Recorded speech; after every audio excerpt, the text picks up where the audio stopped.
We're anti-imperialists in the Center for Political Innovation. We understand that the world right now is ruled by a small group of billionaires and bankers, primarily in the city of London, primarily in Wall Street, New York. And the people at the top of the world, they are trying to hold back humanity's great potential. No other species is able to do what human beings are able to do. In just a few thousand years, human beings have gone from hunter-gatherers to space travel and iPhones. It's something I say a lot, and I repeat a lot on these streams because it's the truth. No other species is capable of doing what human beings are capable of doing. Human beings have the ability to reinvent our relationship with our environment and rise to a higher plane. It's really, really something beautiful about humanity. And the problem with our current system is that this is the first time in history, the first economic system in history, where technological advancement and greater abundance and wealth leads to poverty, poverty amid plenty, poverty created by abundance. Never before have we had an economic system where people become homeless because there are too many houses, where people become hungry because there is too much food.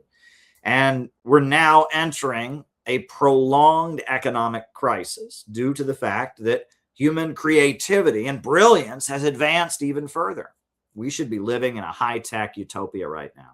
AI should be a blessing. AI should mean that there's more abundance and wealth than ever dreamed of before. AI should mean that we all live in a comfortable, luxurious life and get to spend our days being creative and doing fulfilling work. But instead, the technological breakthroughs of the computer revolution are leading us toward a high-tech dark ages. They're leading toward a situation where there are millions and millions of people that have no place at the assembly line, and where the ruling elite are drastically trying to drive down the population, drive down living standards, and grind us into greater poverty. And that's a problem. That is a big, big problem. It should not be this way. Human creativity and humans' ability to reinvent their relationship with nature and rise to a higher plane, it should lead to a good life for all. And it's only because of our irrational economic system that that is not the case. The system we live under is called globalism, imperialism, or imperialism, globalism. It is monopolistic capitalism, the rule of big financiers, a global international order, an international financial oligarchy. And their system is rooted in colonialism. It is rooted in the seizure of Africa, the seizure of the Americas, the seizure of Asia by the European colonizers. It's an old international financial order rooted in colonialism. And it is about keeping countries poor in order to keep Wall Street and London rich. And for a while, you could argue that that system benefited us here in the West. While they bombed and destroyed Vietnam, our living standard was going up. While they bombed and destroyed the Korean Peninsula, our living standard was going up. But those days are over. And in light of the computer revolution and in light of the fall of the Soviet Union and many different factors, we now have a situation where the imperialist homelands of the West are deteriorating from within. Our life expectancy here in America is going down. They are unpaving the roads all across America. Many municipalities cannot afford to maintain paved roads.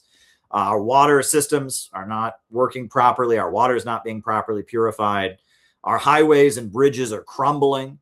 America is falling apart from within. And our leaders are so loyal to maintaining this international system and maintaining the rule of Wall Street that they don't care. And every day, as America is getting poorer, they are sending more and more money to Israel to bomb and destroy Palestinians. They are sending more and more money to attack Iran, to attack Venezuela, to attack Cuba. They're sending billions of dollars to Ukraine to wage a proxy war against Russia. They are trying to antagonize China and piling weapons onto the island of Taiwan, while America is deteriorating from within. Why? Why? Because our leaders are not loyal to America. Our leaders are not interested in making your life better. Our leaders are loyal to an international financial system. They are propping up a dying international order, and they are maintaining that international order, and they are committed to sending troops and bodies and dollars to maintain that international order. Our system is dying. This system is becoming more and more unsustainable every day because humans have invented and become more creative than ever before. Their system can't handle the great technological leaps and abilities of mankind. And so wars are being waged around the world, and our elite are scheming how they can set up a low-wage police state here at home, how they can grind us into poverty. They have sinister plans, dystopian nightmares they're dreaming up, how they can get us into a state of being where not only will we live in a pod, not only will we eat bugs, but we'll be happy about it because they've brainwashed us with our phones and dazzled our minds. They are trying to reduce humanity to a merely biological existence. They would like us to be living biologically, to not really be fully human, to not ask big questions, to live in the same way that an animal lives, to pursue pleasure, to avoid pain, and to really simply interact with our environment, not raise big questions, not change the world, not reinvent the world around us and rise to a higher plane. They want to rob us of our humanity. They want to reduce us to being human cattle. And we refuse to accept that. The Center for Political Innovation refuses to accept that here in America. But China refused to accept that. And they broke out of Wall Street and they built themselves up. They had a revolution. They're now the second largest economy in the world. Russia refused to accept that. And they had an earth-shaking revolution. And in the 1990s, they were devastated after the fall of the Soviet Union. And then they rebuilt themselves again. And they built Gazprom and Rosneft. And they centered their economy around state-controlled oil and gas. And the Russian president rebuilt Russia to be a strong nation once again. And the Iranians have refused to accept it. They had the Islamic Revolution and they kicked the imperialists out. And they said, not capitalism, but Islam. And they mobilized a construction jihad. They electrified the country. They built hospitals all over the country. And the people on the African continent, West Africa, the Sahel, they don't accept it. And the great African leader, Ibrahim Traore, and the leaders of Mali and the leaders of Niger, they have broken out of that system and they're building their people up, constructing fisheries, constructing new farming projects, constructing new power plants, lifting their people up, educating and emancipating their people. And what we need in America is a government of action that fights for working families, a government of action that fights for working families. That's what we need. We need a pro-growth government, a government that'll break the power of the big monopolies, a government that'll put oil and gas and coal and timber and all of our natural resources under public ownership. And so that the wealth of our natural resources goes into the public budget. And so we can build hospitals and build schools and pave our roads. A government that'll hire the unemployed and put them to work rebuilding our country, giving it a high-tech upgrade, having railways connect the parts of our country that are isolated from the heartland, from the coast. We need nuclear fusion energy. We need scientific breakthroughs. We need to once again have the greatest engineers and scientists in the world. We need to have every part of this country have affordable Wi-Fi. We need to give America a high-tech upgrade. We need a national bank, a government bank that will inject credit strategically into communities in order to allow the economy to thrive. And we need to invest in our people with an economic bill of rights. President Roosevelt talked about an economic bill of rights. The right to a job, the right to housing, the right to health care as an investment in our people. If we want to have a strong country, we need all the people to be employed and utilizing their labor power to build a strong country. We want to have a strong country. We need an educated people, and we need education for our people. We want a strong country. We need healthy people, health care for all based on prevention, not getting insurance cartels and pharmaceutical companies to make money off people already being sick, but rather a preventative care system, a national healthcare service that provides healthcare as a way to make sure that our people are strong, able-bodied, and optimistic. And this is the vision that we put forward.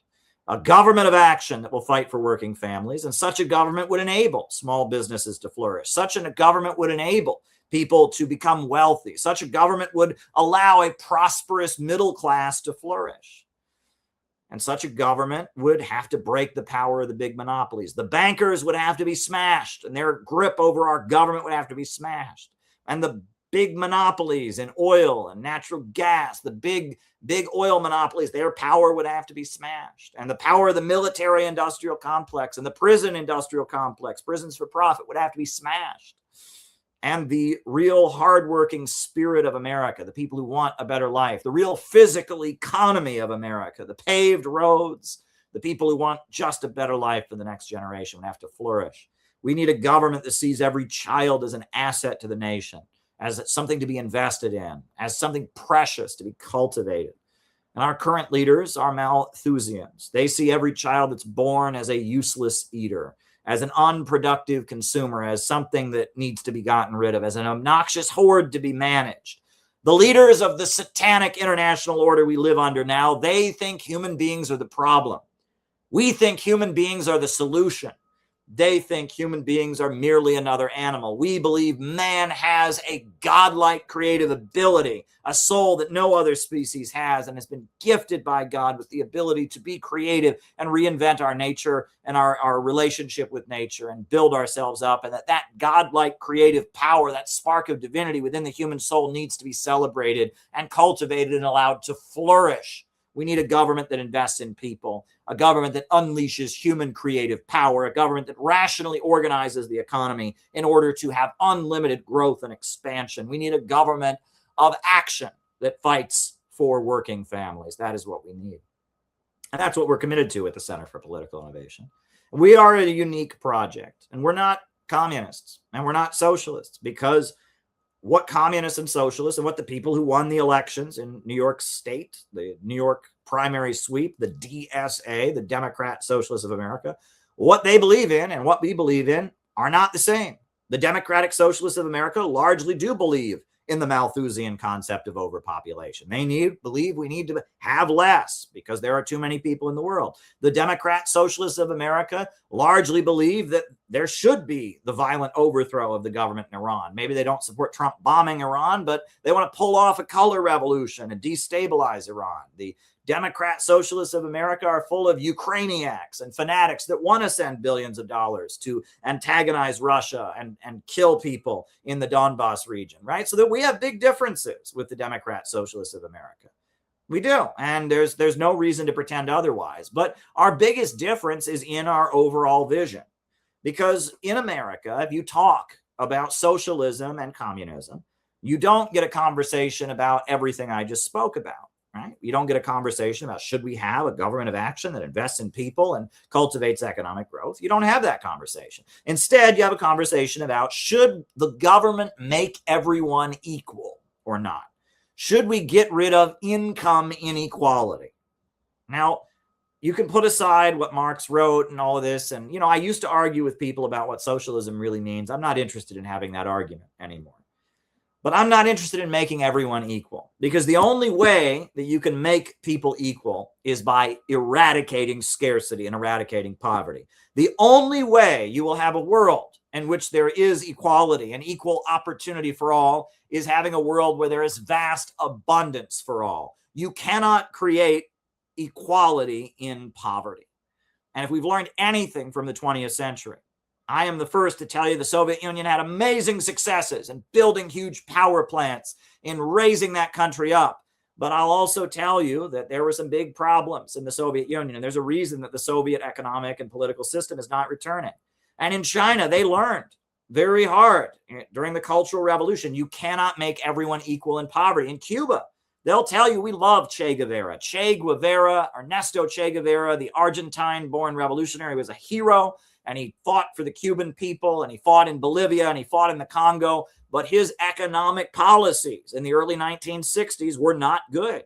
He tried to make everyone equal in poverty. You can't do it. And Pol Pot tried to make everyone equal in poverty in Cambodia, and it was a disaster. You cannot create equality in poverty. The road to equality is abundance. When there's enough for all, when there's wealth for all, inequality fades away. And that's what we've learned. And when you try to create equality in poverty, it becomes a nightmare, right? And that's what they learned in China during the Cultural Revolution. And even Karl Marx himself knew this. He wrote The Critique of the Goethe Program, where he said, we're not interested in income redistribution. We are interested in changing the way the economy works, right? That's what he said. And that is what I've come to understand. And having visited China, having visited Iran, having visited Russia, having visited Venezuela and Nicaragua, I understand this. And I understand that the countries around the world, the Union of Sahel States, the great leader Ibrahim Traore, he did not come into office saying, I'm going to make everyone in Burkina Faso equal. That's not what he did. He came into office saying, I'm going to build Burkina Faso. I'm going to have Burkina Faso grow and expand, right? And, you know, there's this quip, right? Well, anyway, we can talk about this, but this was the view. This was the view, which is a talk show. This was their reaction to the sweep that just happened in New York State, right? Of the Democratic Socialists of America winning all the primaries. This is her reaction. From the whole country. No. But obviously New Yorkers are not watching Fox constantly. And so they're not afraid of the term democratic socialism. If I fall down, I want an ambulance. If my house is on fire, bring your hose. You know what I mean? Yeah. We are looking, I'm not scared of the term. I think they're scared of the term in this country. But Social Security is a democratic socialism. Partly unemployment insurance is. The people who pick up your garbage, the people who take the fire out at your house, all of these things are democratic socialism. And there's a major reaction formation going on right now. If you see, we'll see soon, we're talking about it later, about Republican senators are turning, congressmen are turning on Trump. And people have had it with this right-wing, nasty politics that we've had to subject ourselves since this guy got into office. Yeah, I mean, as far as the Democratic Socialists of America are concerned, socialism is when you put higher taxes on people of higher incomes and you use it to expand the government sector. You know, it's the people who pick up your garbage. It's the ambulance that comes when you have a heart attack. Government employees are democratic socialism. Well, that's what they're for. And I'm not here to argue about what words really mean, but that's what they're for. And this is an old concept called sewer socialism. You go back to Milwaukee. I believe they had a mayor, and he was elected mayor, and he fixed the sewer. And, you know, people criticized him. They said his socialism is just fixing up the sewer system. And they call it sewer socialism. And that social democracy as a political movement, it largely is, how do we make the Western imperialist countries function more effectively so the imperialist globalist system can dominate the world, right? And that a lot of the democratic socialism that they had in Germany enabled World War I to emerge, right? It was in Germany, the Social Democrat Party went out and demanded the right to kindergarten. They wanted public education. And the German Kaiser said, all right, we're going to have kindergarten, and that's where all the kids are going to learn to march perfectly in line, and we're going to militarize these kids from a young age and brainwash them to be soldiers. And the Democratic Socialists went out and organized, and they demanded a national health care service. And the Kaiser said, okay, and they created a national health care service that was a wing of the German military.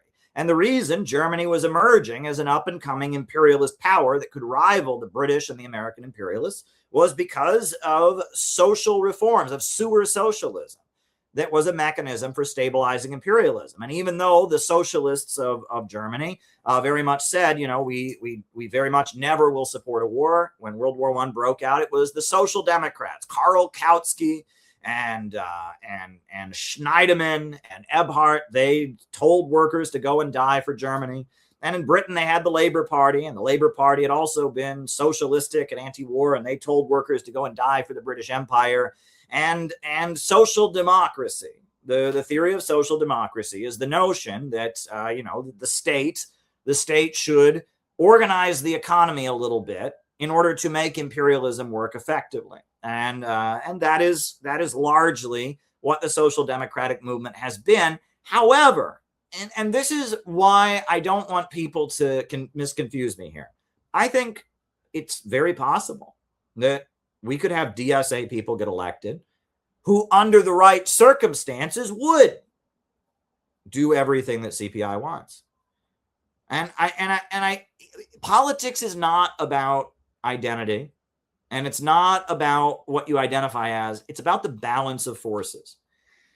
The most hopeful time in America politically, the time where, we had a strong anti-imperialist movement was the late 1930s.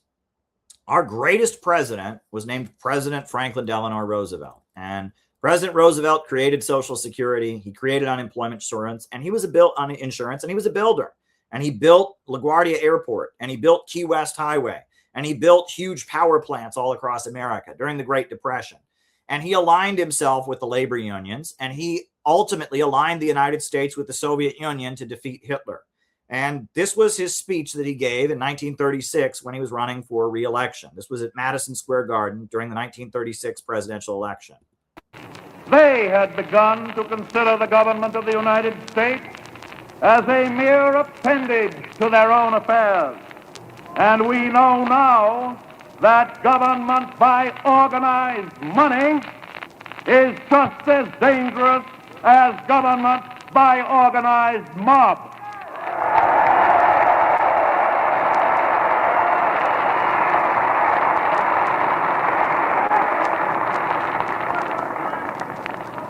Never before in all our history have these forces been so united against one candidate as they stand today.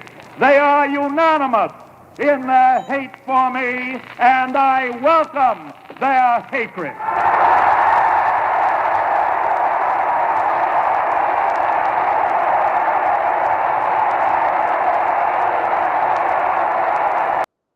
What was going on there? It was about the balance of forces. When Roosevelt first got elected, he was just a regular Democrat liberal. But then the Great Depression escalated, and there was a lot of turmoil and unrest, and he feared being overthrown in a fascist coup. In 1933, it was revealed that many of the wealthiest people in America were plotting to overthrow him. It was called the business plot.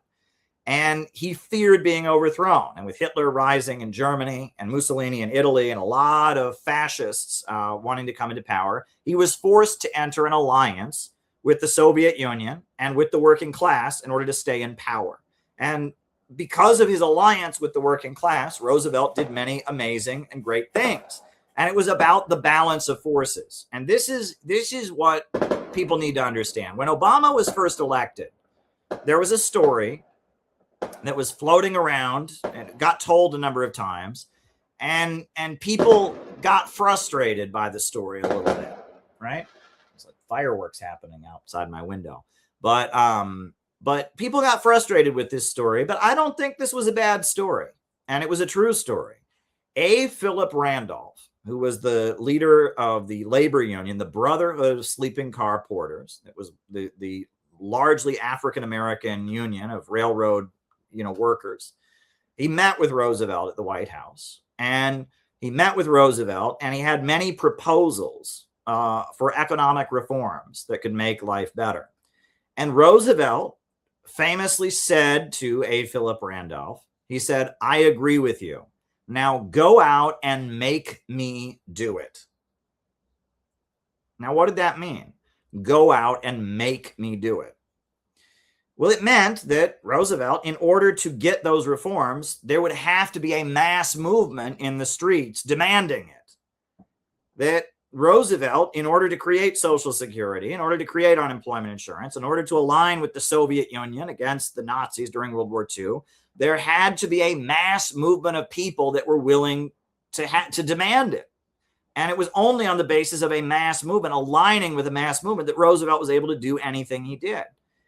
And a lot of people throw that out and they say, well, and that was used when Obama was in office. And some people said, well, that's cutting Obama a break.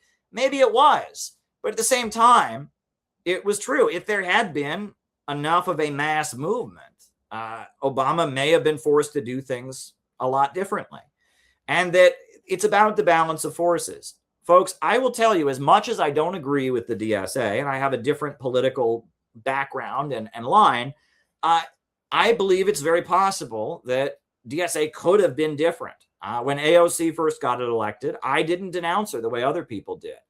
Danny Haifong and others came out swinging against her, and I was still trying to like AOC. I gave her a chance, and the reason was I said, look, we need to build a movement. If there was a mass movement of people in her district that were anti-imperialist, she might take different positions. I went to AOC's district right after she was elected. And I, as a reporter, I went there and I stood at the intersections there in Queens.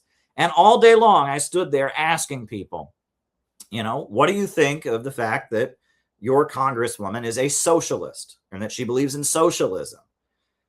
And I could not find a single person who knew what socialism was or had any idea what socialism was. I had people say, well, she believes in people talking to each other. She believes in socializing, and that, and Trump says, that that America will never be socialist. And they said, well, that's because Trump doesn't want whites and blacks socializing with each other. He's racist. Nobody had any clue, right? People didn't vote for AOC because she was a socialist.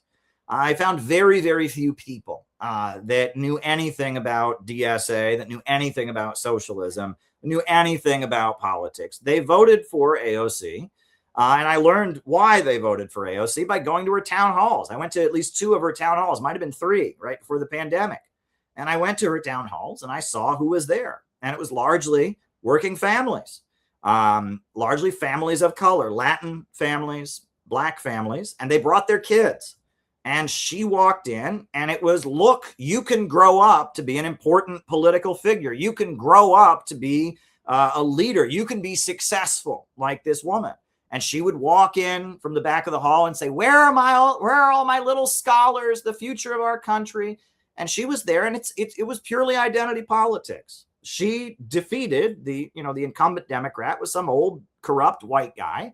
And she came in and she was the next generation, the millennial generation of Democrat. And she loves transgender like you wouldn't believe, and she's super pro-abortion. And on every social issue, she's really concerned about climate change. But, and if she's ever been asked to fight for anything economically, she takes it as an attack.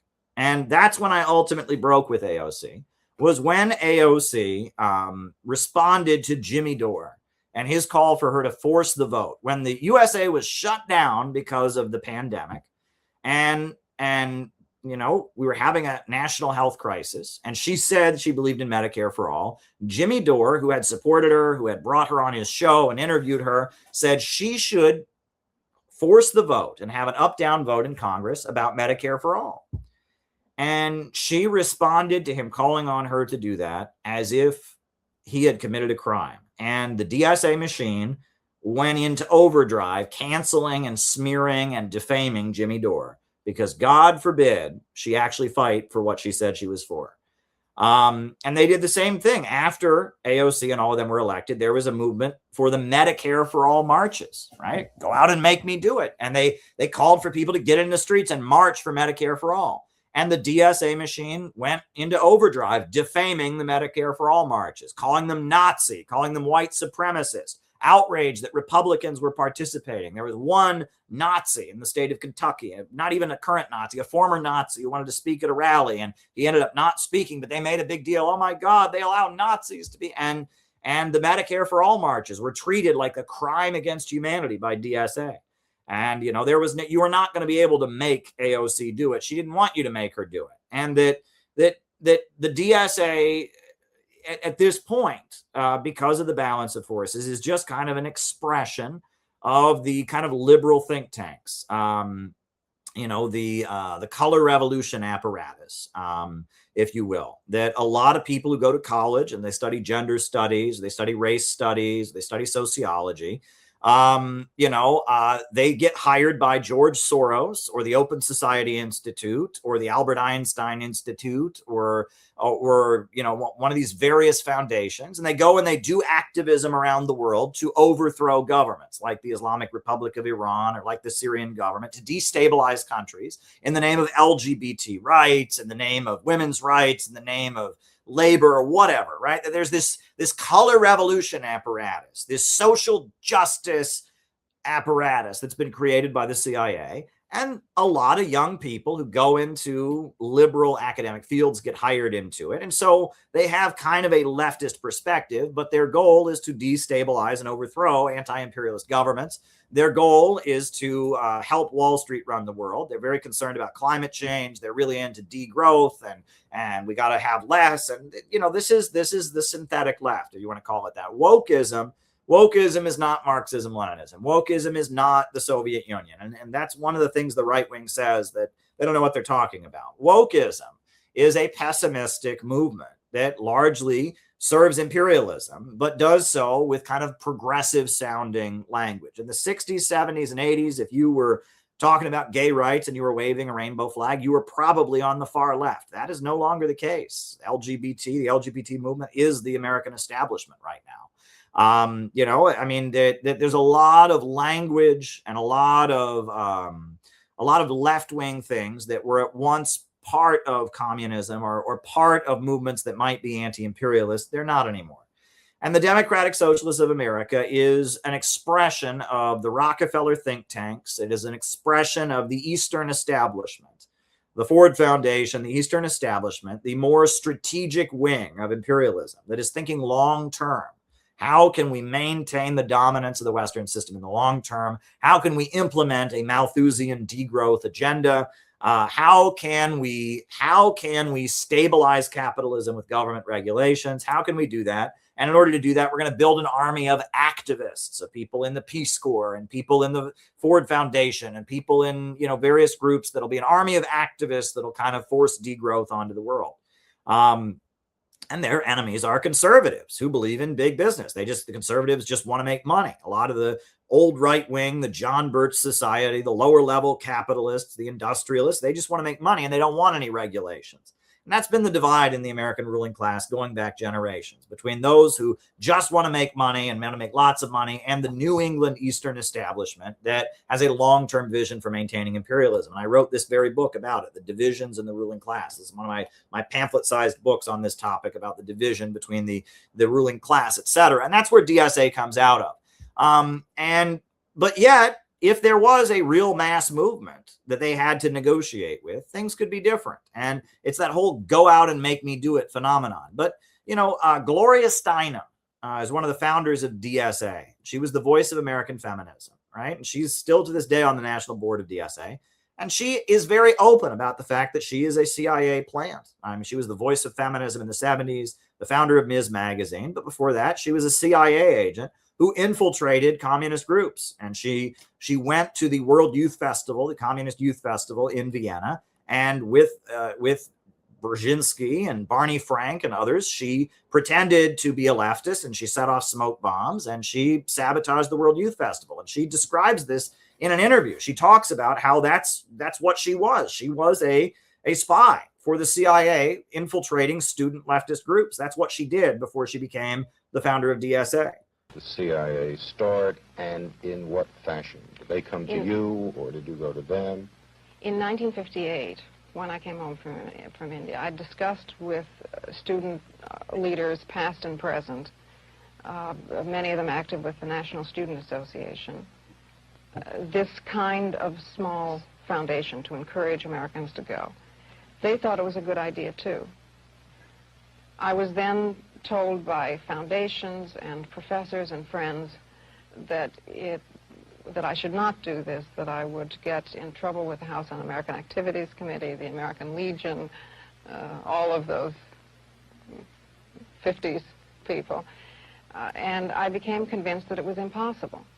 It was at that point that the student leaders said to me that they had in the past received funds for international programs from the CIA, and that they felt that this was important and could also be partly funded by the CIA. Well, I mean, did you feel that you really tried? I mean, did you go around to all of the wealthy private foundations, wealthy private people, and explain your point of view, and explain why you felt it was important that the United States be represented at these things in a certain way? What did they tell you? They told me that, well, the Ford Foundation, for instance, told me that they thought we were too liberal and too controversial, and that we would endanger their cultural programs in Austria. I mean, the first festival was being held in Vienna. it was not encouraging at all. And the private individuals to whom I went often had particular points of view to put forward, which would have been much, much more restricting than the CIA funds were, which were free. I mean, no one was told what to say.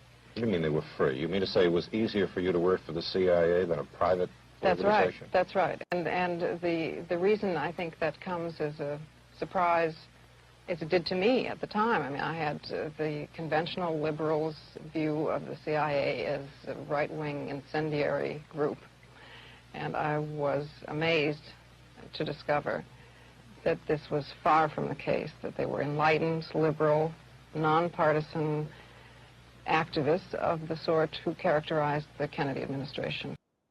Yeah. And, when DSA was founded, their founder was a guy named Michael Harrington. Michael Harrington had worked for Max Shachtman, the Trotskyist, and Max Shachtman and his followers began working with the CIA and their Congress for Cultural Freedom program in the 1950s. And it was largely the CIA started funneling money to anti-Soviet leftists to reinvent what leftism meant. Irving Howe was another one of DSA's big intellectuals who'd been Partisan Review magazine, which was a CIA-funded magazine, had made him famous and made him a prominent leftist intellectual. And that this is just the reality, that DSA was kind of an entity that emerged as part of an effort to control leftist and dissident thought in the United States and channel it into the Democrat Party in particular in the late 70s and early 80s. And also to just kind of, get control of leftism and dissent. And that's what DSA has always been.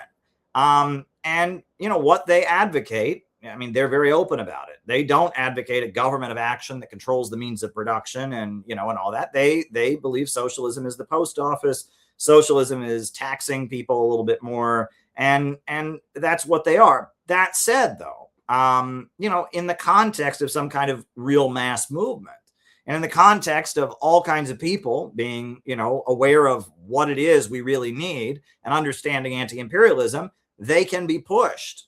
They can be pushed to do a lot of things. For example, on the issue of Palestine, for a long time, DSA was considered to be labor Zionist. In fact, many of the founders of DSA, were literal Zionists. Max Shachtman, Irving Howe, people like that.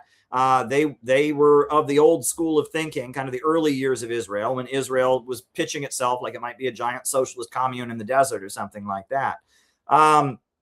But you see now DSA is largely, giving voice to Muslim politicians. Well, that's because among leftists, there is opposition to Israel, and opposing Israel is a large cause. Plus, there is a large and growing Muslim American population. So DSA has had to adjust as DSA is an entity. Its job is to kind of manage dissidents and manage left-wing ideas in America. And American leftists have become more anti-Israel, and American leftists have had more and more Muslims among them. Now DSA's character has changed, right? So we have to understand this. We can't view this in terms of they're wrong and we're right. We have to view them as a result of the balance of forces.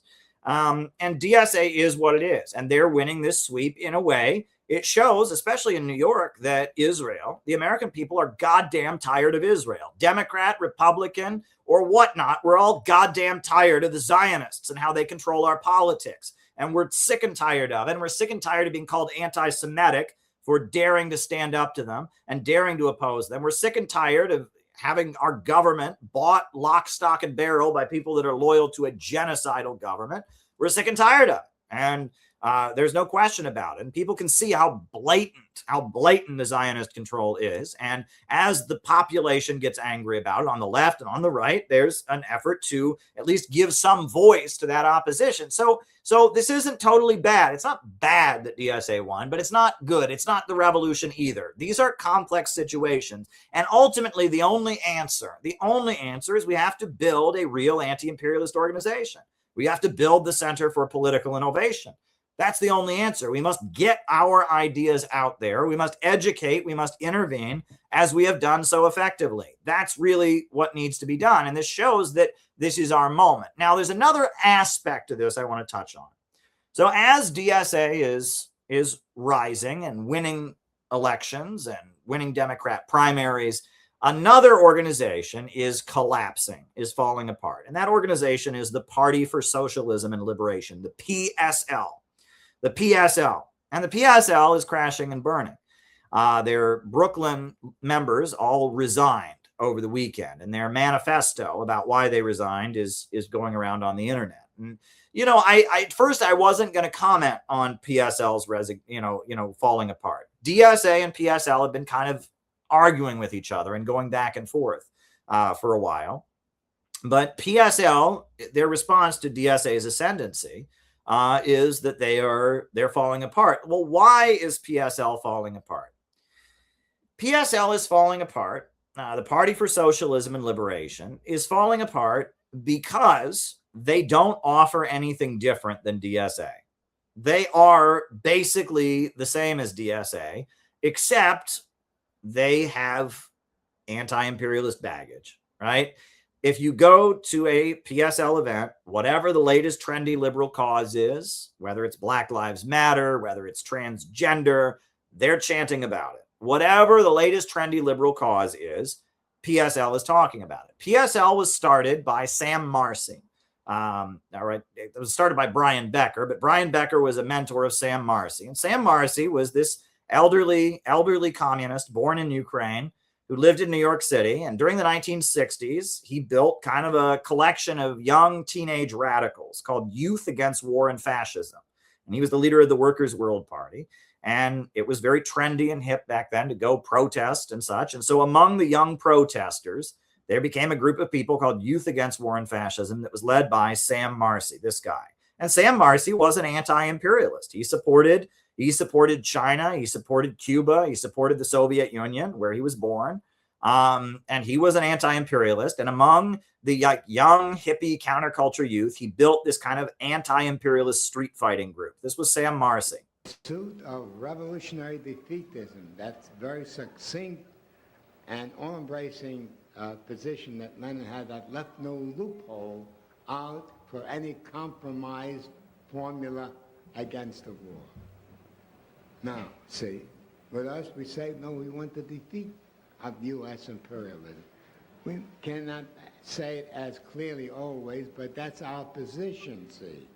But others are not. They said, well, they want to end it with a compromise, or maybe find some fault with the U.S. and some fault with Iraq, and to have a peace conference to settle it. That would be reactionary. Nothing but the defeat of your own capitalist government is the solution to the problem of imperialist war.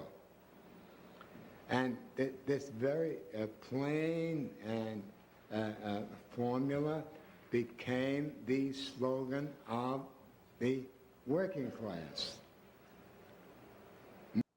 Yeah, you hear that thick accent that he's got there, and that's Sam Marcy, right? And he had this kind of anti-imperialist street fighting group that he built, Youth Against War and Fascism. And as the 1960s political crisis went away, he oriented his group, his kind of solid group of followers, to take over anti-war activism in America. And especially in the early 80s, as the 1960s hippie counterculture new left was over, there were still hundreds of thousands of people that liked to go to anti-war rallies. There were still hundreds of thousands of people that had kind of a leftist activist perspective. And as leftism was on the decline, Sam Marcy and his followers were able to kind of take over the anti-war movement. And in 1981, they organized a very, very big march on the Pentagon against Ronald Reagan, the People's Anti-War Mobilization. And then they had something called the All People's Congress, which was like a big gathering in Detroit of tens of thousands of people about how do we build an anti-war movement in America and how do we build a movement against racism. And as the 1960s left was declining in the 70s and in the early 80s, as the Workers' World Party was kind of presiding over a dying movement, the anti-imperialist movement in America was dying and getting weaker and getting ready for the fall of the Soviet Union. You had the Reagan Revolution. They were able to kind of infiltrate and take over all the kind of radical spaces Not all of them, but a lot of them. They were able to kind of run anti-war protests in Washington, D.C. This is a video from 1985. And in this video, you will see the man who now runs the Party for Socialism and Liberation, Brian Becker. Brian Becker was a young man in the 70s who joined the Workers' World Party, joined Youth Against War and Fascism, was a follower of Sam Marcy. And as Sam Marcy oriented his followers to take over the movement, Brian Becker kind of moved up in ascendancy. This is a clip of, it's like a little like concert rally that the Workers' World Party's All People's Congress was having, U.S. out of El Salvador, no draft. And then you'll see Brian Becker, young Brian Becker, giving an interview in 1985. Here we go.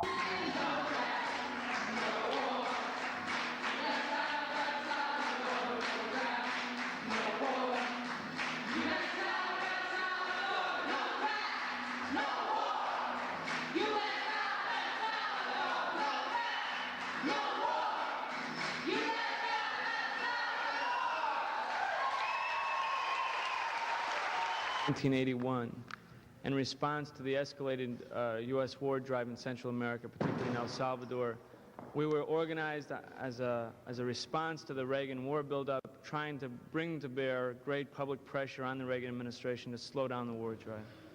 Is Reagan paying any attention to what you guys are doing? The Reagan administration and the government, as all governments do, pay careful attention to what's going on below in society. We feel that the public pressure is the only thing really that's kept Reagan from carrying out a full-scale U.S. invasion into Nicaragua, for instance. The fact that pressure can be brought to bear, even on a right-wing government like Reagan's, was demonstrated by what's been happening at the South African embassy picket lines. It was only after people went out day in and day out, and hundreds of people were arrested, did the Reagan administration come out and say, the imprisoned trade union leaders in South Africa should be released, and consequently they were released within a matter of days. Okay, now how has your community support been? We have a tremendous response. Whenever we go out, as Nzeli mentioned, in sound cars, leafleting, putting up posters, we get a terrific response from people who agree with us. Now, in Washington, D.C., of course, this city voted for Jesse Jackson in majority in the Democratic primary and voted heavily against Reagan during the November election. But throughout the country, all the polls... Yeah, so that's Brian Becker. And Brian Becker, as a student of Sam Marcy, that's what he learned to do. And that basically the Workers' World Party, which he eventually broke away and started the Party for Socialism and Liberation, was whatever was trendy among the left, you do that. And you try to then insert their kind of anti-imperialist politics. And the difference between PSL and DSA is that PSL supports China. PSL supports North Korea. PSL supports, anti-imperialist governments around the world. But they do their best not to talk about it. And they do their best to just sound like DSA, to just sound like whatever is trendy among leftists. And the idea is that you'll join their group and you'll go to their rally. They'll get the stage, they'll get the permit, and through doing trendy liberal activism, you'll get recruited into their, into their group, and you'll eventually come to support North Korea or China or whatever. That's their strategy, and they're falling apart right now. And the reason that they're falling apart is because at this point, there's no reason to join them. If you want to be in DSA, you join DSA. If you want to fight for transgender, you join DSA. If you want to, protest Israel, you join DSA. There's no reason to join them. They sound just like DSA, except they have a bunch of baggage. And their baggage is that they support countries around the world. Their baggage is that they have an authoritarian, like illiberal setup, right? Where they're set up as a kind of a Marxist-Leninist cadre party. And a lot of people that want to do, they want to have the woke politics. They don't need to do it with DSA. And yes, in the 80s and 90s, when very few people were doing that kind of thing, when liberal activism, leftist activism was in decline, it made sense that people would join the Workers' World Party because they were in charge of the spaces that would do it. Now there are much broader spaces, and nobody needs to join PSL to march against Israel. There's loads of protests against Israel all the time. You don't need PSL to do that. You don't need to join PSL to protest against Republicans and call them racist. Loads of people do that all the time. You don't need to join the PSL to do, you don't need to join the PSL to do all the stupid things PSL does, right? The stupid, trendy liberal politics that PSL panders to endlessly. Every college campus, there's people doing that kind of thing. You don't need PSL. But PSL, they don't celebrate, and they don't understand, and they don't embrace what makes them different, right? All they do is they pander to trendy liberal causes. And if you read the resignation letter that Walter S. wrote, one of their members, right, he said a lot of things that, it's long and meandering, but one of the points he made is he said PSL has no plan to get to the broad masses of Americans. Their only real plan is to take over the movement. They're not interested in reaching average Americans. They only want to fight for control of leftist spaces. They have a lot of money. It's the property of certain people, Brian Becker and his son, and kind of a small inner circle that controls it. And they are a protest hustle operation. And I've said that, I've been saying that on these streams for years. If anything, the resignation letter, confirmed that I was right. And a bunch of people in Colorado have quit PSL. A bunch of people have quit PSL, and they're pretty much just joining DSA. And DSA has put out some articles criticizing PSL. And they basically said, PSL, why do you run campaigns and take votes away from Mamdani and take votes away from AOC and Ilhan Omar? PSL runs election campaigns that are just recruiting drives. They have no intention of winning, and they lose, but they're just recruiting drives. Well, DSA wins the elections. And so if you sound just like DSA, why not vote for DSA? And it's a very strong argument, right? The difference is that, with DSA, you rally for whatever the latest trendy liberal cause is, you win the elections, and nothing changes. And with PSL, you rally around the latest trendy liberal causes, you lose the election, and nothing changes, right? So they've got a strong argument in their favor, DSA does. At least they actually win. At least they actually win the elections, right? That there's no reason for them to exist. I was in the Workers' World Party for years, and I had a conversation with a leader of the Workers' World Party that I will never forget. And I was telling him, I said, at the time, all we were doing is the trendy liberal cause was $15 an hour. Fight for 15, right? And all the Bernie Sanders people were out there, $15 an hour. We need $15 an hour, right? Fight for 15, fast food forward. The labor unions staged these fake strikes. They weren't really strikes. They would call it a strike. It'd be like, oh, the fast food workers of New York City are going to go on strike. And they weren't going on strike. And I would go and cover these rallies as a journalist. And I would go and nobody would be on strike. They'd be protesting out in front of a McDonald's, and all the McDonald's workers would be there. It wasn't a strike, but there'd be a big stage set up, and all the Democrats would get on there and say, I believe in fast food workers. They should get paid more. And everyone would go, yay. They were just rallies. They weren't even strikes. And they would have like 3 fast food workers for me to interview about, I work in Queens. I'm not going to work today. It's a strike. We need $15. It wasn't a strike. It was just theater. That was the trendy thing among liberals. And so we in the Workers' World Party, we had rallies for $15 an hour. And I said to a leader of the Workers' World Party, we had coffee, and I said, Larry, imagine that you're not a communist. Imagine that you just want $15 an hour. Would you join us, or would you join the Democrats? Right? I mean, think about it. Would you join the liberal Democratic Party apparatus to get $15 an hour, or would you join some tiny communist group? And he said, well, I would join us because we're occupying and we're getting arrested. We're doing militant protests. I said, Larry, we're not doing that. We don't do that. And he said, well, we don't have enough people yet. And that was just one of those moments. It was like you wanted to bring up the music from like Curb Your Enthusiasm. So it's like, I said, Larry, the reason people aren't joining us is we sound just like the Democrats.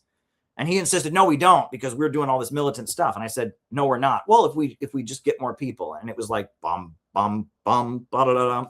It was like they didn't get it. And that's their whole strategy, is if we sound just like the liberals, if we sound just like the DSA, people will get tricked into being anti-imperialist communists. And it's not going to work. And it's not going to work. And there's bigger reasons that it's not going to work than just that problem. The thing is, the anti-imperialist countries, in a lot of ways, are somewhat conservative, right? You think that they're into the whole, transgender thing in West Africa? Do you think Ibrahim Traore is, demanding that the bathrooms be gender neutral, right? You think that, in China, they're all about rainbow flag parades and that liberal cultural stuff and real anti-imperialist countries do not line up. There's an issue there. And I noticed when Biden, or especially after when Biden took office, the DSA people went for the kill. They had a vicious campaign against quote unquote tankies. Anybody who supported Russia, especially Russia, or supported China, or supported Venezuela, you were a fascist, you were a Nazi, you were Hitler. Real socialism is just a worker cooperative, and, BreadTube went after, and they went after PSL a little bit, but especially they sent the FBI to raid the homes of the Uhuru movement. And these people didn't do anything to support the Uhuru movement, nothing. And in fact, I was talking to people from the Uhuru movement at their recent gathering. They talked about, they had an event at the People's Forum, afterwards, where Chairman O'Malley was able to speak, and PSL people were there, and they refused to be in the photograph. They wouldn't even be photographed with the Uhuru movement. They're under attack from the FBI. They wouldn't even be in the same photo with them. And they tried to get their permit revoked for their annual Black is Back march. They had just been raided by the FBI, and they're having their annual, rally in Washington, D.C. for Black is Back. And Brian Becker tried to get their permit revoked. I mean, it was unbelievable the way PSL responded. But regardless, the DSA crowd was going after everybody who had any anti-imperialist view, and was insisting that if you're anti-imperialist, you're spreading conspiracy theories and you're secretly a white supremacist. And, they were just being very, very vicious. Well, now Trump is in office. Trump is waging a war. And now it's clear that DSA is trying to capture some anti-war energy. And meanwhile, PSL is their primary competitor. PSL has offices around the country. PSL is a big building called the People's Forum. And they're knocking PSL's teeth out, because PSL, their whole orientation is, if we just sound like DSA and quietly whisper, and we support China, and we're Marxist-Leninists, that will trick liberals into joining our group. That's not going to work. It's not going to work. And DSA is knocking PSL's teeth out one by one, because it's true, right? PSL shouldn't run their campaigns. Look, if all we're fighting for is transgender bathrooms and $15 an hour, if that's all we're fighting for, why not join the DSA? Why should PSL run their own little campaign to have a recruiting drive to join their protest club? And look, there are some moments, there are some mask off moments where PSL has really revealed themselves to be cynical. And I this is the New York Times, right? March 18th, 2007, they did a story on the big anti-war rally that Brian Becker organized. And it doesn't get worse than this. He didn't sue them for defamation after this. So he actually said it. He's got a very good legal team. And if he had actually didn't say this, he would have sued them. This is what he was quoted. And, this is about their big anti-war protest. Brian Becker, the national coordinator of the Answer Coalition and a member of the Party for Socialism for Liberation, said the group held out little hope of influencing the president or the Congress. It's about radicalizing people, Becker said in an interview. You hook into a movement that exists, in this case, the anti-war movement, and you channel people who care about that movement and bring them into political life, a life of activism. He's right there saying he doesn't care if they stop the war. It's just about getting people into his protest club. That's all it's about. He doesn't actually want to stop the wars. He's admitting it, right? It's not about actually stopping the wars. It's about channeling people into a life of activism, radicalizing people. He doesn't care. He doesn't actually want to stop the wars. He just wants to recruit people to come to his rallies and donate to his group and sell his newspaper. And when they say things like that, it just gets very, very blatant. And if you read this, it's just business. Yeah, who cares if we actually stop the war? That would be like a union boss saying, who cares if my employees' wages go up? As long as they keep paying their dues, screw them. It's like a total mask off moment where he's just completely honest about the fact that it's a business. And that's, if you read the resignation letter that Walter S. wrote, That's what he says. It's just a business, basically. It's just a business. It's just a hustle.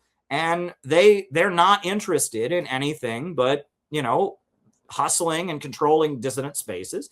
And so DSA, hey, I mean, if they're blatantly admitting they don't even really want to stop these wars, and now Trump is the one waging this war against Iran, and Palestine protests are the trendy issue, why not join DSA? They've got a very strong argument in their favor.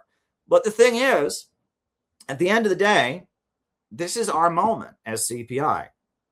Why? Why is this our moment? Because we're not PSL.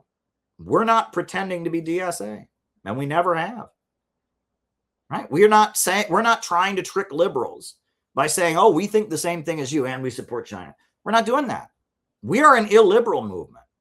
We are a movement that advocates a government of action that fights for working families. We are not trying to make everyone equal. We're not trying to, you know, have the government make everyone equal. We're not fighting for rainbow flags and all of that. No, we want a pro-growth, anti-monopoly government. We want a government of action that fights for working families. And we've always been very open about what we're for. We're not liberals. We're anti-imperialists. That's what we are, right? And our rhetoric, we don't sound like liberals. We don't even pretend. And we go around talking about what a real anti-imperialist government could be. And we're not interested in recruiting the left. Our slogan, PSL's slogan is take over the movement. Our slogan is out of the movement to the masses. And like, I'll show you a great example of what we did on the streets of Rockford, Illinois, not on the streets of some wealthy city, on the streets of Rockford, Illinois. We had a banner, a rally to support Ibrahim Traore. And honestly, I think we got a better response in Rockford than we would have gotten in some hipster neighborhood. In some hipster neighborhood, people would have been like, oh, you're fascist, you're white. But in Rockford, Illinois, working class, rural area, we had this beautiful rally to support Ibrahim Traore and talk about what a real anti-imperialist, pro-growth, pro-humanity government would be like.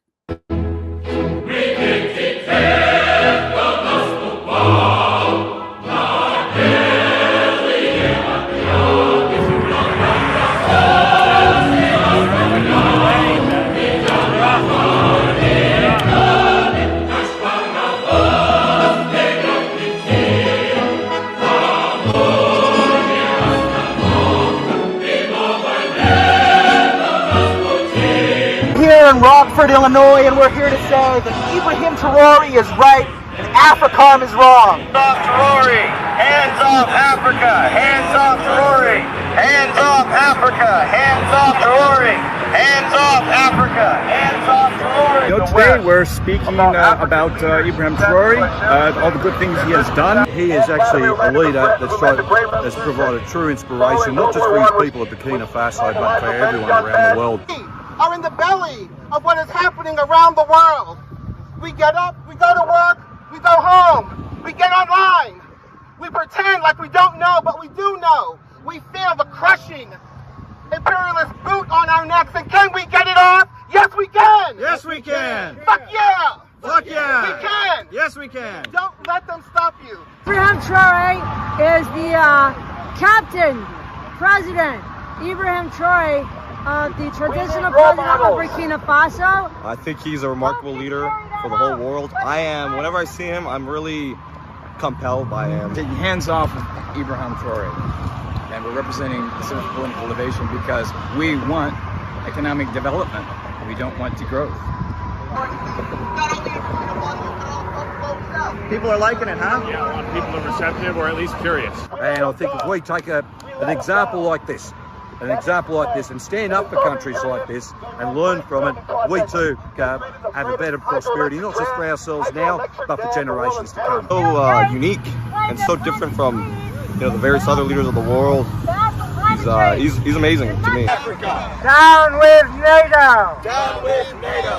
Hands off Africa! Hands off Africa! Down with NATO! Down with NATO! Hands off Africa! Hands off Africa! We are an energized group fighting for working families.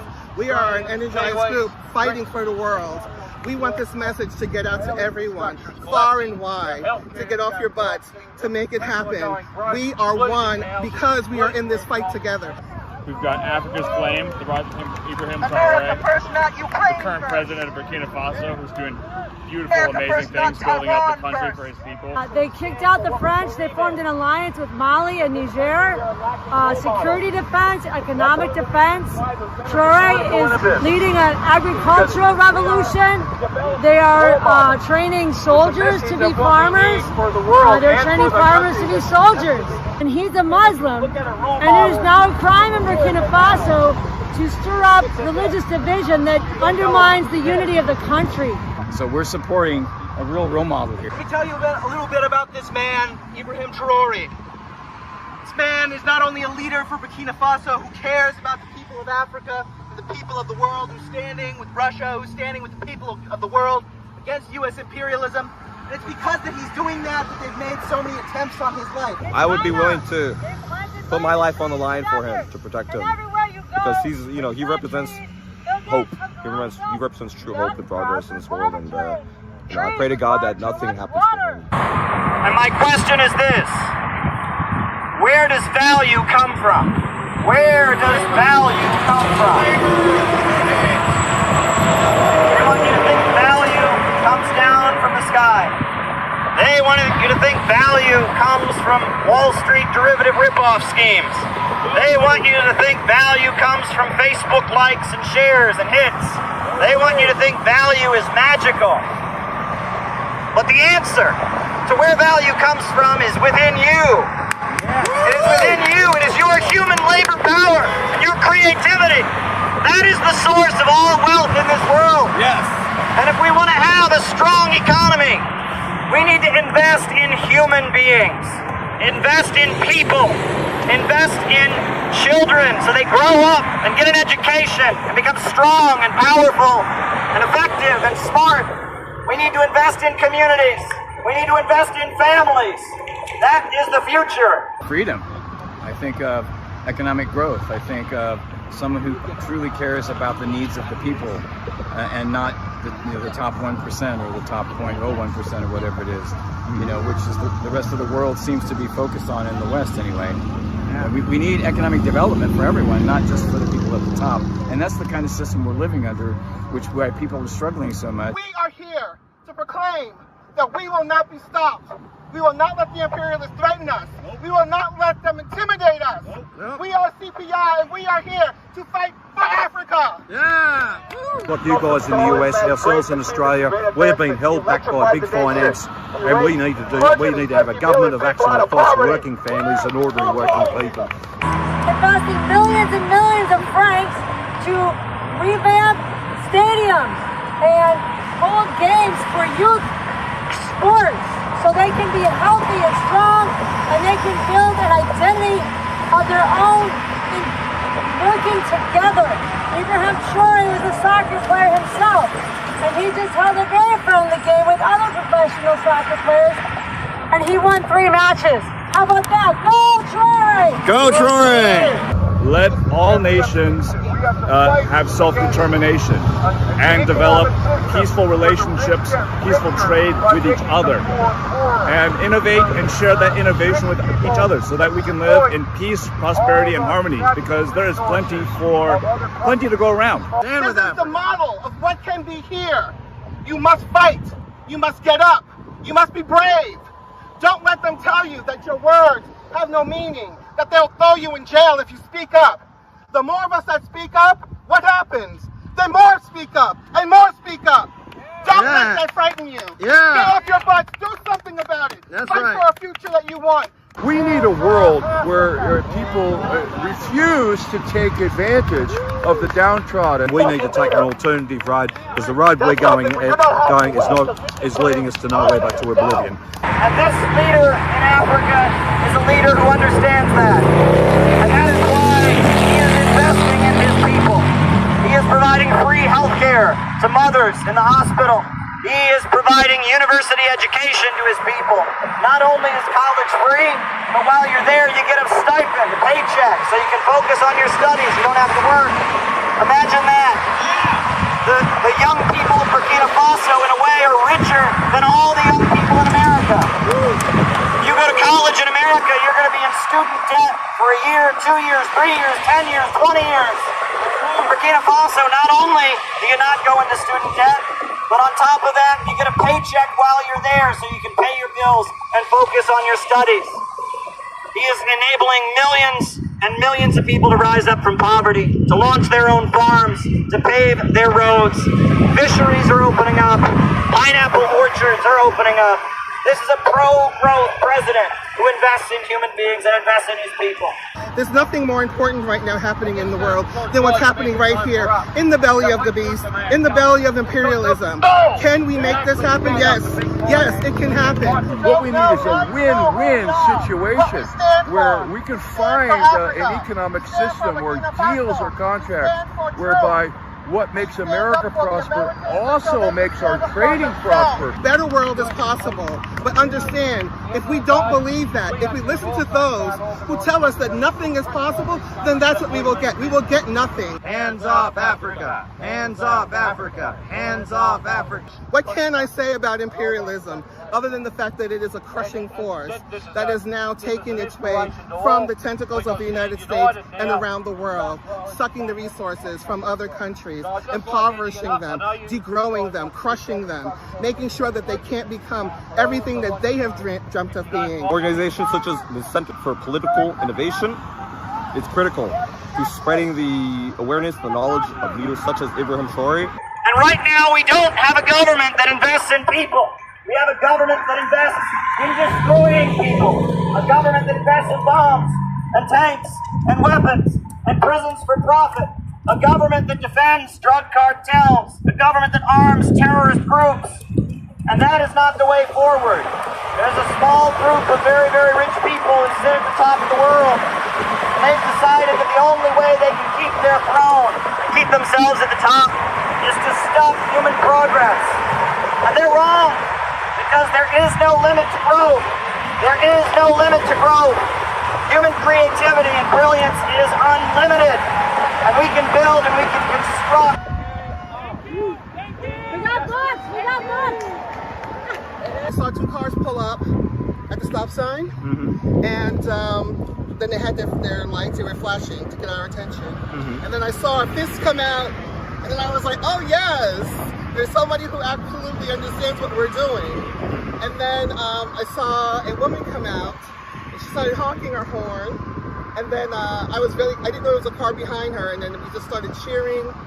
They were just honking. I heard them say thank you, because now they know what we're about, what we were doing, what we're standing for, why we're out here on this road, getting the attention of those who pass by. So they all honked. The car behind them came out and they honked as well. And they seemed extremely supportive, very happy that we're out here bringing awareness, you know, in a place where, likely of all places, which you see a big giant sign, a big, poster of Ibrahim Traoré. But here we are, CPI, bringing awareness, making it happen, and understanding that people, the more we do this, it'll catch fire. Indeed. And it seems as though it already has. I think, yeah, there's been a number of people that have positive reactions to our rally, to the banner, to our chants, to our speeches. We will march together, we will fight together, no matter who you are, no matter what political persuasion, no matter what race, because we are all here fighting a class struggle that is more than the sum of its parts. We are one. But I think if we're getting positive reactions like that out here, that's a very good sign. And it's a sign of progress, and it's a sign that people are starting to wake up. Ibrahim Traoré is working with Russia Bad! Russia Bad! Oh my God, Russia Bad! No, Ibrahim Traoré went to the 80th anniversary of the end of World War II in Russia, and he got to see their equipment, and he got to see their spirit of unity and their spirit of cooperation, and how they were able to defeat fascism, which we've never forgiven them for. So, also Ibrahim Traoré is investing in education for his students to go to Russia. And Russia has students coming to Burkina Faso so they can learn each other's culture and they can build peaceful nuclear energy. Yay! Peaceful nuclear energy. Peaceful nuclear energy. All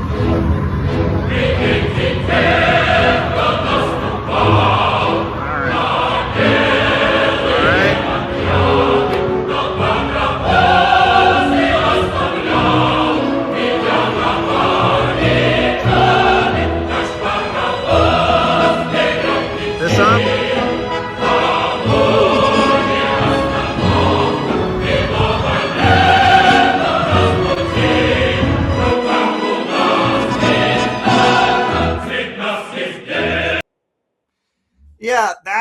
that was our rally. But listen, folks, the reason that I'm doing this stream tonight, right? I told you that there was just, we just had this sweep here in New York, and that, DSA is rising and PSL is dying. And I wanted to bring your attention to something that happened yesterday. If you watch this channel, you probably already are aware of this, but you may not be aware of what happened, right? So yesterday or Monday, I had an interview on a YouTube channel I've never been on before, a YouTube channel called Revolutionary Change.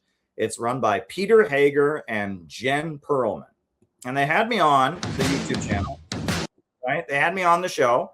They had me on for a full hour. And I talked about innovationism.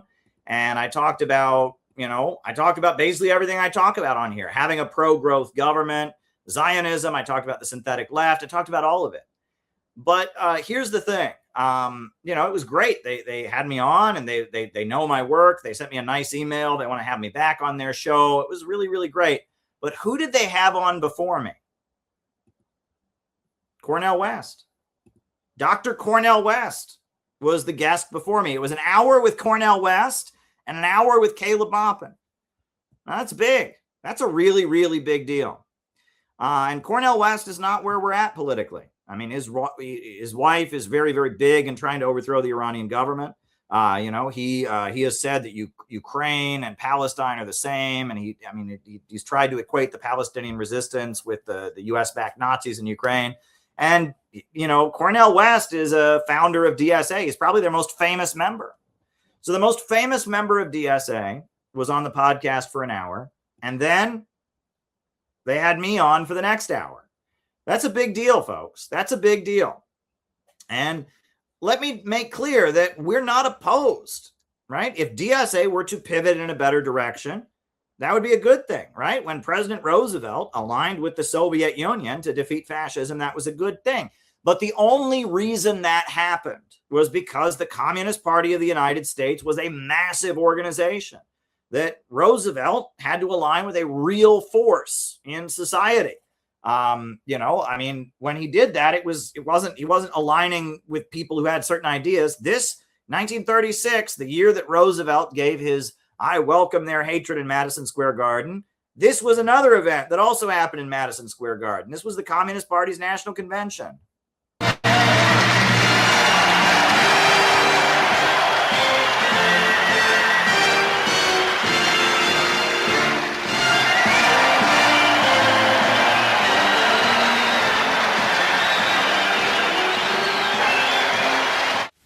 Events and issues are beginning to stand out so that they can be seen by the masses. You don't have to give long-winded explanations anymore. The people see, the people understand. What they need is a voice to express it for them, and an organization to rally them. And the people are going to march forward. With the people will belong the victory. Yeah. And the only reason Roosevelt was compelled into an alliance with the Communist Party was because the Communist Party was a massive force and there was a division in the ruling class. And who knows what could happen? There could be a division in the ruling class where some of the forces that are now aligned with DSA might want to align with us. But the only way we'll get to that kind of situation is if we build our movement, and we won't build our movement. We are not DSA. We have very different values. We don't want to redistribute income. We want a pro-growth, anti-monopoly government that'll break the power of Wall Street. We don't want to raise taxes on small business owners. We don't want to pass environmental regulations that'll cripple small business owners. We're not interested in degrowth. We don't want to implement degrowth to save Mother Earth. We want a powerful government, a government that will be strong enough to break the power of Wall Street and empower working families to grow. We are innovationists and we celebrate human creativity. And a lot of the voices in DSA, they believe degrowth is good. They've got a book, Degrowth, The World Beyond Capitalism. They've got all kinds of grifters, academics paid by the Ford Foundation, paid by Wall Street to say that socialism and degrowth are the same thing, to say the problem with capitalism isn't that it creates poverty amid plenty and holds back human creativity, but rather the problem is capitalism, there's just too much stuff. People just have too much, right? So we have a difference with them. We are anti-imperialists. We are pro-growth, and we celebrate human creativity. And we have a specific 4-point economic plan to rebuild America with a pro-growth government that breaks the power of the big monopolies and reorganizes the government to invest in people. And we have proposals like the Bering Sea Tunnel that we advocate, a tunnel connecting Alaska to Russia, connecting us with the rising new anti-colonial economy in the world. And we have a vision, Fusion City, right? The idea that we could team up with China, team up with Russia to conquer fusion energy and break through to a new energy source, right? We have a worldview that is fundamentally optimistic. While, left pessimism and Malthusianism dominates social democracy, we have an optimistic vision. We believe in the people. And on top of that, we're not going to go along with the years of lead. Our enemy is not Republicans. Our enemy is not our neighbors. Our enemy is the Wall Street international bankers that want to impoverish us, and that we would rather align with Tucker Carlson than align with Joe Biden. We would rather align with Marjorie Taylor Greene than with AOC, the crypto Zionist. We stand with all who are against the emerging low-wage police state and the danger of a new world war, and we reject, absolutely and fundamentally reject, this notion that conservatives and Republicans and people who don't believe in gay marriage or people who don't believe in abortion are the enemy. Our position in CPI has always been that we are neutral on those issues. There are gay members of CPI. We've had transgender members in the past. And we have members that are religious, that are Muslim or Christian or Orthodox Jews who don't agree with that kind of thing. And we say that is between you and your religious community, between you and God. We are neutral on those issues. We are not homophobic. We are not transphobic, but we're not a gay rights organization. We're not an LGBT activist group. We're not a feminist group. We are a group of people that are dedicated to anti-imperialism and bringing people together on their issue of anti-imperialism. And we're not going to pander to either side of those issues. We're not going to further divide Americans along these culture war lines. We are opposed to the wars around the world, and we have an economic vision for rebuilding America. That's what CPI has always been about, right? And CPI, we're doing it, and we're building the organization. And we have a plan coming out of August. We're having our national training school coming up in August in Chicago. And our convention will go on. And we have a plan coming out of that. We are restructuring our organization, which we've done many times. We're constantly reinventing so that we can win even more. And we have got a plan to swing into action as the midterm elections are coming up, as we're going to be out there, and we're building a real anti-imperialist, anti-colonial movement. That's what we're doing. And if we build that movement, people like Roosevelt, people like the DSA are going to have to negotiate with us. And they're going to have to compromise with us. We're going to build up a layer of people in America that are committed to ending the wars around the world and rebuilding America as part of the emerging new economy. The only future that America can have is with the new economy that is rising around the world, broken out of Wall Street, broken out of colonialism. And we understand that. And with our understanding of that, and with our celebration of human creativity, we're building a community of people who can engage in outreach, can engage in education. Just a couple days ago in Minneapolis, our members were out there at the Juneteenth celebration, teaching people about Ibrahim Traore. We got members in LA that are out in the streets all the time. Coming up in New York City, we're going to be having an anti-imperialist speak out next week. We're always doing stuff. We're always building. We're always organizing. We are an organization of action. We are an organization of action. And we are building, we are organizing, and we want to train you to organize. We want to help you find your voice. And there are so many examples of things we've done.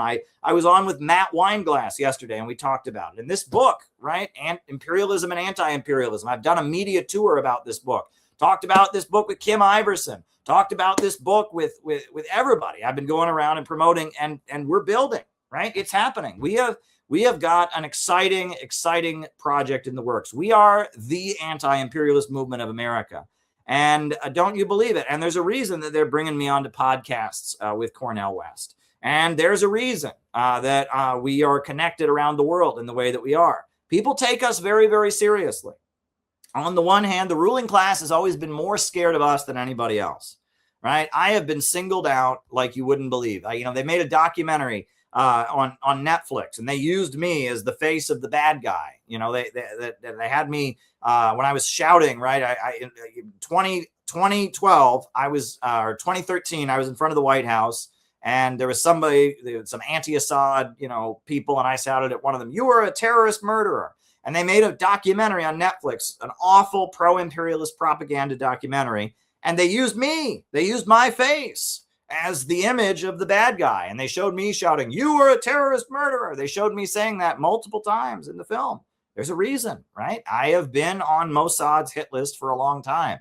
But, they know that we are the antithesis to their system. But it looks like, based on the divisions in the ruling class, and I think increasingly an understanding that Mossad and Israel, at least opposing them is what the ruling class needs to do.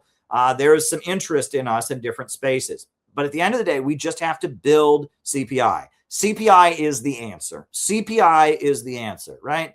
PSL, they try to sound like DSA and insert some anti-imperialism that they don't even understand into it. They're failing, right? DSA, their politics are limited, right? And they're controlled by big foundation money. They're social democrats. They've got a history there. There's probably lots of good people in the DSA, and there may be people that will eventually want to align with us, but we'll see. But you think about what's going on in this country right now. What's going on in this country? We need to build a movement of people committed to anti-imperialism. And DSA is not doing that. They're doing a movement around trendy liberal causes. And PSL is not doing it. They're doing a movement around trendy liberal causes. And the ACP is not doing that. The ACP is LARPing. They're LARPing communism, and they're going to other people's events and taking selfies of themselves and talking trash on the internet like children, like overgrown children. Well, and LARPing communism, right? They're convinced that somehow, they're going to own the brand of communism, and that's the answer, right? Well, no. We are the ones that are doing it. We are building a real serious movement that celebrates human creativity and growth, that's building a real community of people to carry out real operations. We're not an online internet fandom. We're a real organization of people that is dedicated to being out there, and we have done it. We were at Trump's inauguration saying only peace can make America great again. I mean, we blocked the No Kings parade. I mean, you look at our accomplishments, you look at the list of things that CPI has done. We are a real organization, and we are what we have done in terms of the World Youth Festivals with Russia, talking to Putin, delegations in Nicaragua. We're the real deal, right? And you can choose to join us, or you can get left behind. But please do not fall into the illusion that some streamer is better, and please don't fall in the illusion. And for many years, I was in the Workers' World Party, and I thought I could make them into a real organization. They're not a real organization. I thought that they could do something other than tail wokeism, but they're doomed. And if you're in the PSL, you should quit PSL and you should join the Center for Political Innovation, because all you're ever going to do in the PSL is try to out DSA, and people don't need you for that. If you're a serious anti-imperialist who's in the PSL, you should join the Center for Political Innovation. If you're a serious anti-imperialist, you should join the Center for Political Innovation and ask yourself, right? If these groups are anti-imperialist, if PSL is really anti-imperialist, if ACP is really anti-imperialist, why did they do nothing to support the Uhuru movement? Think about it. They're trying to set a precedent to make it illegal to be an anti-imperialist, and they did nothing to support them. And in fact, PSL tried to get their permits taken away, and ACP people attacked CPI for supporting the Uhuru movement. Think about that, right? If these groups if they're really anti-imperialist, when the FBI raids the home of a Black revolutionary organization, drags them to federal court, and tries to put them in jail for 15 years for their anti-imperialist speech, why were none of these groups concerned about it?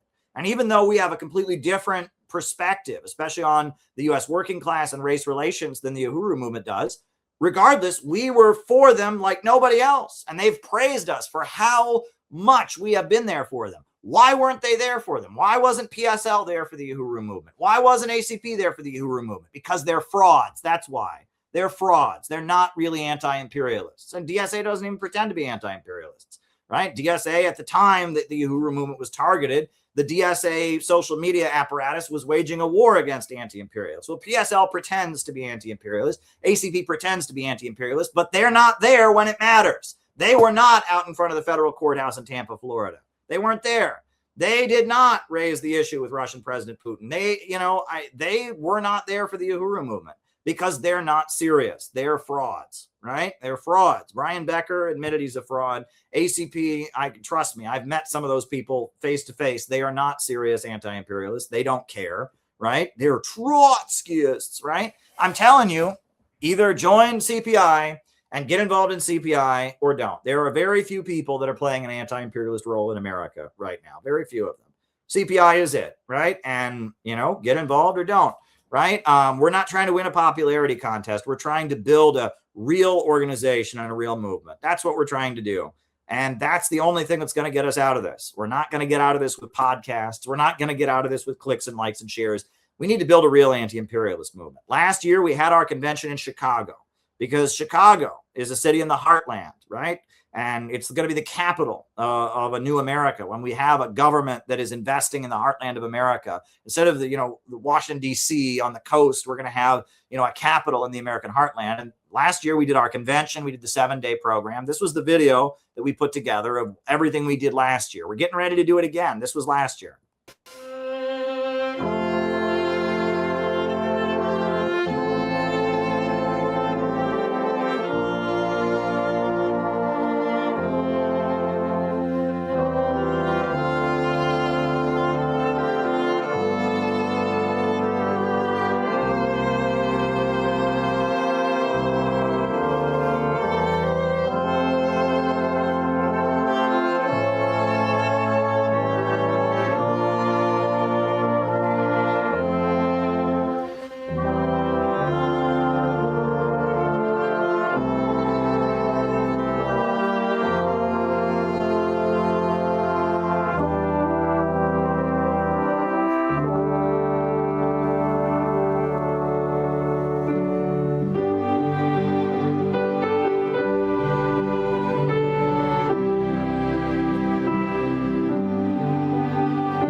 That's us. We're the Center for Political Innovation, and we are building a real movement, and we're getting it done. So dare to struggle, dare to win. We've got it. We've got the energy. We celebrate human creativity. We have an optimistic spiritual approach. And, if you want to do the real thing, if you want to get involved in a real movement that's really trying to change America and really trying to spread anti-imperialism among Americans, you should join the Center for Political Innovation.